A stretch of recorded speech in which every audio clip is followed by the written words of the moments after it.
मुअज़्ज़ज़ और मुकर्रम नाज़रीन, प्यारे सामिईन, अस्सलामु अलैकुम वरहमतुल्लाहि वबरकातुहू। तो आज की इस गुफ्तगू में हम बात करेंगे कि रमज़ान के जो कुरान हम पढ़ते हैं उनको आसानी से बख्शने का तरीका क्या है, और इस वीडियो में हम जानेंगे कुछ ऐसे तरीके जिसके ज़रिए से हम कुरान पाक घर पर आसानी के साथ बख्श सकते हैं।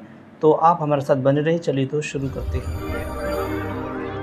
रमज़ानुल मुबारक के मुक़द्दस महीने में हमारी जो ख़वातीन इस्लाम हैं, हमारे भाई बहन हैं, बड़े ही शौक़ और ज़ौक़ के साथ कुरान मजीद की तिलावत करते हैं और 2-2, 3-3, 4-4, 5-5 कुरान सुबहान अल्लाह माशाअल्लाह वो जो है इस मुक़द्दस महीने में अपने मुकम्मल करते हैं। तो नाज़रीन इकराम, जब हमारा कुरान पाक मुकम्मल हो जाता है तो हमें टेंशन हो जाती है कि अब इसको हम बख्शवाएँ कैसे। तो हम मौलाना साहब को देखते हैं या हाफिज़ साहब को तलाश करते हैं, तो कभी कभी ऐसा होता है कि वो भी हमें नहीं मिलते हैं, तो हमारा कुरान पाक बख्शा नहीं जाता है। तो नाज़रीन इकराम, इसको लेकर के हमारे दिमाग में कुछ उलझन रहती है। तो नाज़रीन, आप इस क्लिप को वॉच करें तो आपकी उलझन तमाम दूर हो जाएगी और इंशाअल्लाह आपको पूरी जो है इसके रिलेटिव जानकारी मालूमात हासिल हो जाएगी। कुरान पाक बख्शने की हकीकत है क्या। तो नाज़रीन, मैं आपको बताना चाहूँगा, आपको किसी के पास जाने की ज़रूरत नहीं है। बिल्कुल आसान और बेहतरीन तरीका है, आप घर पर भी इसको कर सकते हैं। ख़वातीन इस्लाम भी आसान तरीके से कुरान पाक अपना बख्श सकती हैं बड़े ही इत्मीनान के साथ। तो मैं आपको बताऊंगा, आप तवज्जो के साथ इसको समाअत फरमाएं। तो नाज़रीन इकराम, आप जब कुरान पाक मुकम्मल कर लें, आपके 2 कुरान हुए हैं या 3 हुए हैं या 4 हुए हैं अल्हम्दुलिल्लाह, तो आपको जय नमाज मुसल्ला बिछा करके क़िबला रू हो जाना है। इसके बाद आपको दरूद शरीफ पढ़ने के बाद आपको क्या करना है कि आपको सूरह काफ़िरून यानी कुल या अय्युहल काफ़िरून इसको जो है 1 मरतबा पढ़ लेना है। उसके बाद आपको सूरह इखलास यानी कुल हुवल्लाहु अहद इसको आपको 3 मरतबा पढ़ लेना है।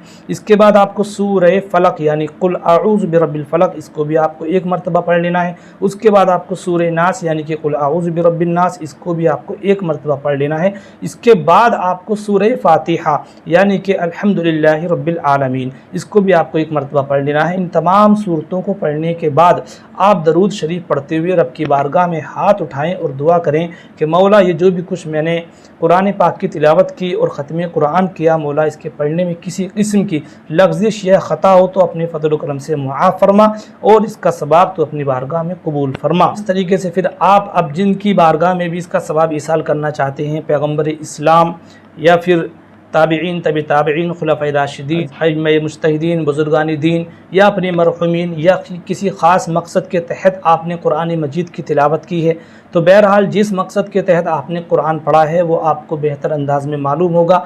आपने किसी अपने मरहुमीन दादा दादी, नाना नानी या कोई भी ऐज़ो क़रबा जो हमारे मरहुमीन दारे फ़ानी से दारे बका की तरफ कूच कर गए हैं, तो हम उनके इसाले सवाब की गरज से कुरान पाक पढ़ते हैं, तो आप खुसूसी तरीके से उनका नाम लें और उनकी रूह को उसका सवाब ईसाल करें। और उसके बाद आप जो है खैर व आफ़ियत की, भलाई की, तौफ़ीक़ के लिए, हिदायत के लिए दुआ करें, ईमान की सलामती के लिए दुआ करें और तमाम उम्मत मुहम्मदिया के लिए दुआ करें और दुआओं में हमें भी याद रखें। तो नाज़रीन इकराम, आपको ऐसा करने से आपका कुरान पाक बड़े ही एहतमाम और एतक़ाद के साथ आसान तरीके से बख्शा जाएगा, जो कि बड़ा सिंपल तरीका है। आप घर पे भी इस एहतमाम को कर सकते हैं और अपना कुरान पाक घर पे ही बख्श सकते हैं।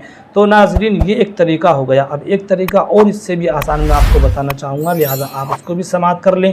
तो नाज़रीन, अभी हमने पिछले तरीके में सूरह काफ़िरून, सूरह इखलास, सूरह फलक, सूरह नास, सूरह फातिहा इन तमाम की तिलावत की, तो कुरान पाक हमने एहतमाम और एतक़ाद के साथ अपना बख्श दिया। अब अगर आप बिल्कुल आसान तरीके से अपना कुरान पाक बख्शना चाहते हैं तो आपको क्या करना है कि आपको दरूद पाक पढ़ने के बाद आपको सूरह इखलास 3 मरतबा पढ़ लेनी है और उसके बाद सूरह फातिहा 1 मरतबा पढ़ लेनी है। उसके बाद फिर दरूद पाक पढ़ते हुए रब की बारगाह में हाथ उठा करके दुआ करनी है और आपने जिस मकसद के लिए कुरान मजीद की तिलावत की है, अल्लाह की बारगाह में जो है बोल देना कि मौला, मैंने अपने दादा मरहूम के लिए या इस मकसद के तहत ये कुरान पाक मैंने तिलावत किया, मौला इसको अपनी बारगाह में कबूल फरमा, ख़ताओं को, गलतियों को माफ़ फरमा और मेरे मकसद में कामयाबी का आमरानी अता फरमा। या किसी मरहूम के इसाले सवाब की गरज से तो आप उनका खुसूसी तरीके से नाम लें और उसके बाद उनकी रूह को उसका सवाब ईसाल कर दें। तो नाज़रीन, ये बिल्कुल आसान तरीका हो गया। अब चलते चलते इसी के ज़िम्न نویسی کے تعلق سے میں ایک بات اور آپ کو بتانا چاہوں گا کہ جب ہم کوئی بھی کام کرتے ہیں تو ہمارے دل میں ایک نیت ہوتی ہے۔ مثال کے طور پر آپ نے قرآن مجید کی تلاوت کرنا سٹارٹ کیا شروع میں، تو آپ کے دل میں نیت یا ایک عہد ہوا ہوگا کہ میں فلاں مقصد کے تحت یا فلاں اپنی مرحومین کی روح کے ایصال ثواب کی غرض سے قرآن پاک پڑھ رہا ہوں۔ تو ناظرین اکرام، آپ کی وہ نیت آپ کے قرآن پاک کے مقبول ہونے قبول ہونے کی دلیل ہے۔ لہٰذا اگر آپ قرآن پاک نہیں بھی بخشیں گے تو آپ نے جو وہ نیت کی ہے تو آپ کی نیت کرنے کے سبب آپ کا قرآن پاک جو ہے اللہ کی بارگاہ میں قبول بھی ہوگا، اور پھر اس کا اجر عظیم اور جو مقصد کے تحت آپ نے قرآن پاک پڑھا ہے آپ کا وہ مقصد بھی انشاءاللہ پورا ہو جائے گا۔ اس لیے کہ حدیث پاک میں آتا ہے انما الاعمال بالنیات، بے شک تمام اعمالوں کا جو دار و مدار ہے وہ نیتوں پر ہے۔ اگر آپ نے فقط نیت دل میں کر رکھی تھی کہ میں فلاں مقصد کے لیے قرآن پاک پڑھ رہا ہوں، تو آپ اگر بخشیں گے بھی نہیں قرآن پاک تب بھی آپ کا وہ مقصد رب کی بارگاہ میں قبول ہوگا، اس لیے کہ ہمارے کاندھوں پر جو کرامن کاتبین فرشتے ہیں اور ہمارے ہر قول و فعل کو یہ نوٹ کرتے رہتے ہیں۔ تو ناظرین اکرام، آپ نے قرآن پاک پڑھنے سے پہلے اگر کوئی نیت کر رکھی تھی تو آپ کو پھر قرآن پاک بخشنے کی ضرورت نہیں ہے۔ آپ کا قرآن پاک آپ نے جس مقصد کے تحت پڑھا ہے وہ رب کی بارگاہ میں قبول ہو گیا، آپ کے نامہ اعمال میں وہ درج ہو گیا۔ لیکن ثواب ایصال کرنا، قرآن پاک بخشوانا، یہ اسلاف کا طریقہ ہے اور یہ بڑا ہی اچھا ہے، بہتر ہے۔ اس میں ہم اہتمام اور اعتقاد کرتے ہیں، مزید قرآن پاک پڑھتے ہیں، کچھ صورتیں پڑھتے ہیں، تو اس کی الگ ایک فضیلت اور اس کی ایک اہمیت ہے۔ تو ناظرین اکرام، یہ قرآن پاک رمضان میں جو ہم پڑھتے ہیں اس کو بخشنے کے تعلق سے میں نے کچھ باتیں تھیں جو آپ کی سماعتوں کے حوالے کی۔